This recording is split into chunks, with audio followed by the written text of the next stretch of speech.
Gold trusted gold buyers. మీరు తాకట్టు పెట్టిన బంగారాన్ని విడిపించి ఈ రోజు ఉన్న మార్కెట్ ధరకు కొనబడను. ఉదయ్ కిరణ్ గారు అసలు జీరోగా ఉన్నప్పుడు మీకు తెలుసు అంటే యాజ్ మోడల్గా నేను నా ఏజెన్సీ నుంచి ఉదయ్ కిరణ్ ఫిల్మ్స్కి హీరోగా రాకముందు నాతో ఒక 2 యాడ్ ఫిల్మ్స్ చేశారనమాట. ఓకే.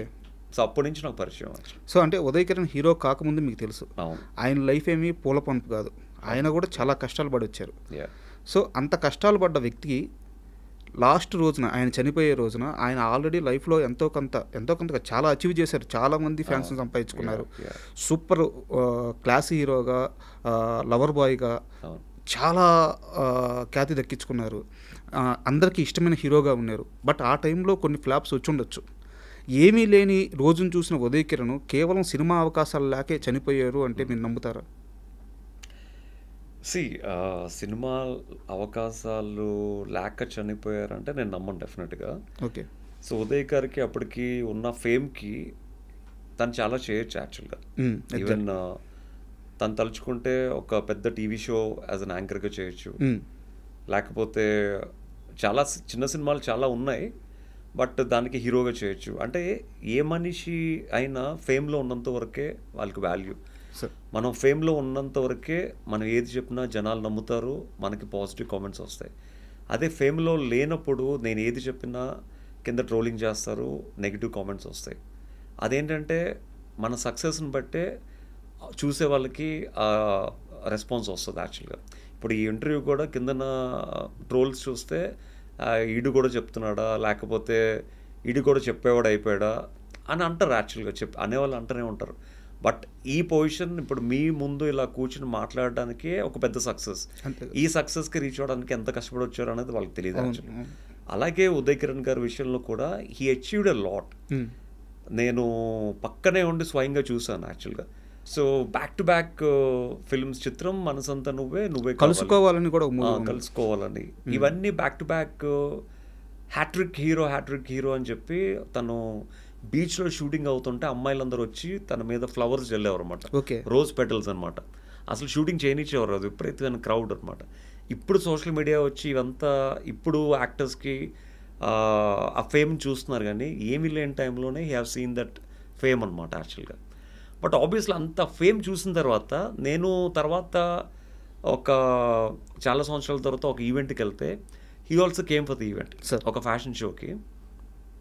ఆ ఫ్యాషన్ షోలో తను కూడా ఒక నార్మల్గా కూర్చున్నాడే కానీ ఒక సెలబ్రిటీకి ఇవ్వాల్సిన రెస్పాన్స్ కానీ ఒక సెలబ్రిటీకి ఇవ్వాల్సిన ట్రీట్మెంట్ కానీ ఇవ్వలేదు యాక్చువల్గా. ఓకే.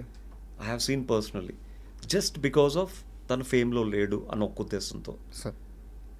సో ఒక మనిషికి ఒక నడుస్తున్నప్పుడు రోజ్ పెటల్స్ జల్లి ప్రతి అడుగులోని పూలతో నడిపించే ఒక ఫ్యాన్స్ ఉన్న టైంలో సినిమాలు 2-3 సినిమాలు ఫ్లాప్ అయ్యేసరికి అసలు ఒక ఈవెంట్కి వచ్చినప్పుడు కూడా పట్టించుకోకపోతే ఆబ్వియస్లీ ప్రతి మనిషికి ఒక బాధ ఉంటుంది యాక్చువల్గా. కష్టం సార్ తీసుకోవడం.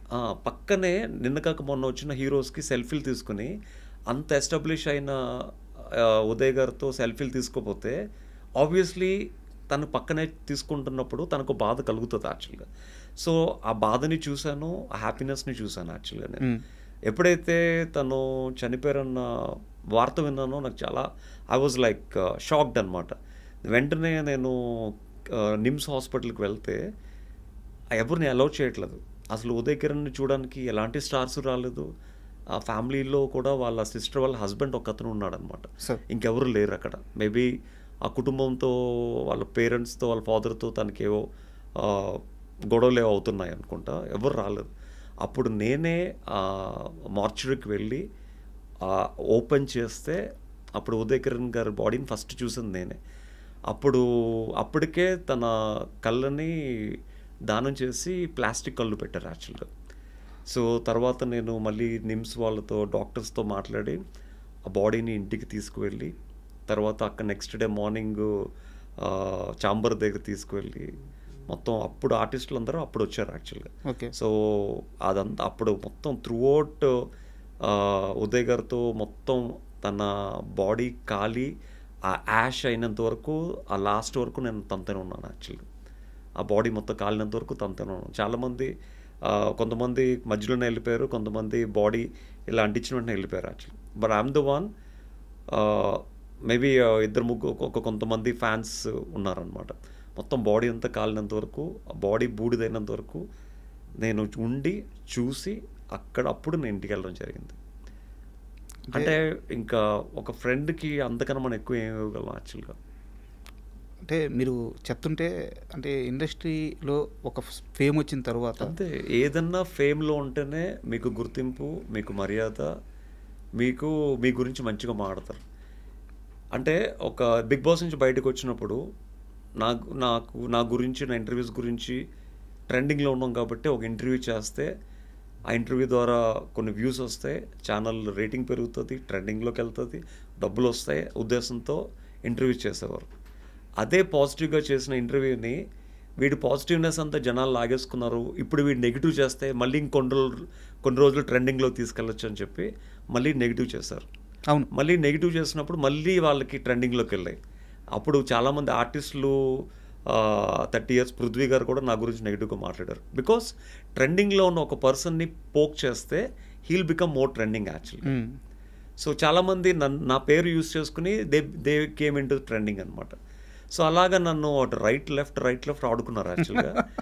బట్ ఇట్స్ ఓకే, బికాజ్ నా వల్ల వాళ్ళకి ఏదో ఒక విధంగా ఉపయోగం, మీరు అప్పటికే రాటు తెలిపోయారు, ఏదో ఒక విధంగా వాళ్ళకి ఉపయోగం పడుతుంది అని తెలిసిన తర్వాత ఇంకేమంటాం. సో ఫ్యామిలీస్ని మీడియా ముందుకు లాగారు, పిల్లలతో పాటు మీడియా ముందుకు వెళ్ళి మేమేంటో ప్రూవ్ చేసుకోవాల్సి వచ్చింది. ఇట్స్ ఓకే, ఇదంతా ఎందుకు, జస్ట్ బికాస్ ఆఫ్ ఒక మిడిల్ క్లాస్ పర్సన్. అదే మీరు రిచ్ పర్సన్ అయితే మీ జోలికి ఒక్కడు కూడా రాడు, మీ గురించి ఒక్కడు కూడా కామెంట్ పెట్టాడు. అది. అండ్ మీరు బిగ్ బాస్ నుంచి బయటకు వచ్చిన తర్వాత కొన్ని సినిమా ఆఫర్లు అయితే వచ్చినాయి మీరే హీరోగా.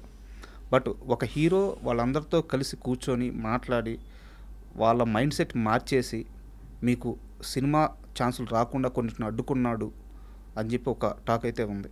నిజమా? ఇండస్ట్రీ నిజమా అబద్ధం? నిజం అవ్వచ్చు. అంటే బేసిక్ ఏంటంటే ఆబ్వియస్లీ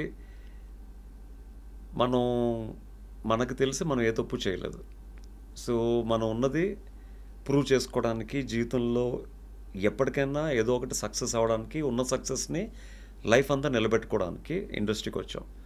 ఇప్పుడు మన వెనకాల ఎవరు ఏం చేస్తున్నారు అన్నది మనకు తెలియనప్పుడు మనం వాళ్ళ గురించి మాట్లాడకూడదు యాక్చువల్గా. సో మేబీ చేసి ఉండొచ్చు. మీ దాకా వచ్చిందా? నా దాకా వచ్చిందంటే వచ్చిందని చెప్పాలి. But I don't to take any one's name అనమాట. Okay, but it's okay. ఇప్పుడు మనకి రాత ఉన్నప్పుడు ఎవరైనా అడ్డుకున్నా మన రాతను ఎవరు మార్చలేరు. సో ఇక్కడ అంటే ఈ క్వశ్చన్ ఎందుకు అడిగానంటే నాకు తెలియంది ఒకటి మిమ్మల్ని అడుగుతున్నాను సార్. మోడలింగ్ అంటే అక్కడ బిహేవియర్ కానీ థాట్ ప్రాసెస్ కానీ ఇవి కూడా నేర్పిస్తారా? అంటే ఒక సిచ్యువేషన్ మనం ఎలా హ్యాండిల్ చేయాలి? ఆబ్వియస్లీ బాడీ లాంగ్వేజ్ ఉంటుంది, సెల్ఫ్ కాన్ఫిడెన్స్ ఎలా బిల్డ్ చేసుకోవాలన్నీ ఉంటాయి అన్నమాట. సో అవే మిమ్మల్ని రాటు తెలిసింది. ఎందుకంటే ఇప్పుడు మీరు ఉదయ్ కిరణ్ గారి విషయంలో ఏవైతే చెప్పారో అవన్నీ కూడా మీరు లైఫ్లో మీరు కూడా చూశారు. ఆ క్రేజ్ చూశారు, డౌన్ఫాల్ చూశారు, బట్ మళ్ళీ రేజ్ అవుతున్నారు. సో ఇక్కడెక్కడా కూడా మీరు ఎక్కడ చెల్లించలేదు, ఎక్కడా కూడా మీరు సెకండ్ థాట్ తీసుకోలేదు. సో ఎక్కడ ఎదగాలో అక్కడ ఎదుగుతూ పోయారు, ఎక్కడ కష్టపడాలో అక్కడ కష్టపడుతూ వచ్చారు. సో ఉదయ్ కిరణ్ గారు తీసుకునే ఆ డిసిషన్ తీసుకునేదానికి మీరు తీసుకోకపోవడానికి రెండింటి మధ్య వ్యత్యాసం అంటే ఆ మైండ్ సెట్లో ఉన్న మార్పు ఏంటి?